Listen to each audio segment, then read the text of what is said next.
ముఖ్యమంత్రి రేవంత్ రెడ్డి సహకారంతో వేములవాడ రాజన్న ఆలయాన్ని, పట్టణాన్ని, నియోజకవర్గాన్ని అన్ని రంగాల్లో సమగ్ర అభివృద్ధి చేస్తూ ముందుంచుతానని ప్రభుత్వ విప్ వేములవాడ శాసనసభ్యులు ఆది శ్రీనివాస్ పేర్కొన్నారు.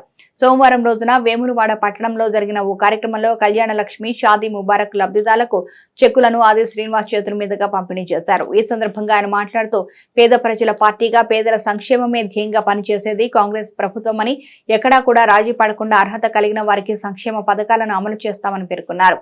ఎన్నికల ప్రణాళికలో ఇచ్చిన హామీ మేరకు అన్ని గ్యారంటీ పథకాలను అమలు చేయాలని ముఖ్యమంత్రి రేవంత్ రెడ్డి ముందున్నారని తెలిపారు.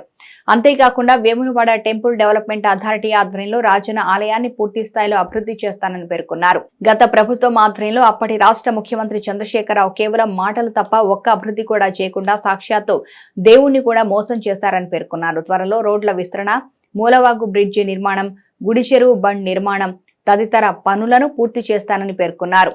ఈ కార్యక్రమంలో ఎంఆర్ఓ మహేష్, బ్లాక్ కాంగ్రెస్ అధ్యక్షుడు సాగరం వెంకటస్వామి, నేతలు రాకేష్, సంఘస్వామి, చిలుక రమేష్, రాజు, పీర్ మహమ్మద్ తదితరులు ఉన్నారు. మహిళా తల్లులకు ఆర్టీసీ బస్సులో ఉచిత ప్రయాణం అనేటువంటి కార్యక్రమాన్ని ప్రారంభించడం జరిగింది. పేదలకు 10 లక్షల రూపాయల వరకు ఆరోగ్యశ్రీని ఉచితంగా అందజేసేటువంటి కార్యక్రమాన్ని కూడా ప్రారంభం చేసుకోవడం జరిగింది.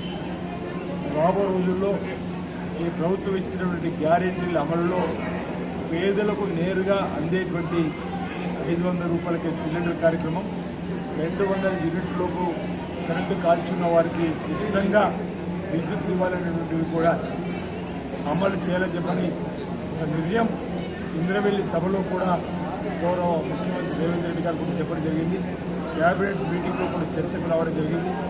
బహుశా ఈ వారంలోనే ఆ 2 పథకాలు కూడా పేదల సంక్షేమం కోసం మరి జరగబోతున్నటువంటి కార్యక్రమాల సందర్భంగా చెప్తూ మేమేమైతే ఎన్నికలప్పుడు గ్యారెంటీలు అమలు చేస్తామని చెప్పినో వాటిని అన్నీ కూడా మేనిఫెస్టో పెట్టినటువంటి కూడా తూచా తప్పకుండా పేదలందరూ కూడా అమలు చేసే కార్యక్రమాన్ని ప్రభుత్వం తీసుకుంటున్న వాటి సందర్భంగా తెలియజేస్తూ ముంపు గ్రామాలకు సంబంధించిన సమస్యలు కూడా అదేవిధంగా ఇంకా విద్య, వైద్యము, రోడ్లు, విద్యుత్ సంబంధించిన సమస్యలపైన కూడా దృష్టి పెడుతూ ముందుకు సాగుతున్న ప్రభుత్వం చెప్పే సందర్భంగా తెలియజేస్తూ ఎప్పుడు ఏ ఇబ్బంది వచ్చినా ప్రజలు ఈ ప్రభుత్వాన్ని చెప్పడానికే ప్రజాపాలన కూడా తీసుకుని వచ్చిన చెప్పిన మాట సందర్భంగా తెలియజేస్తాము.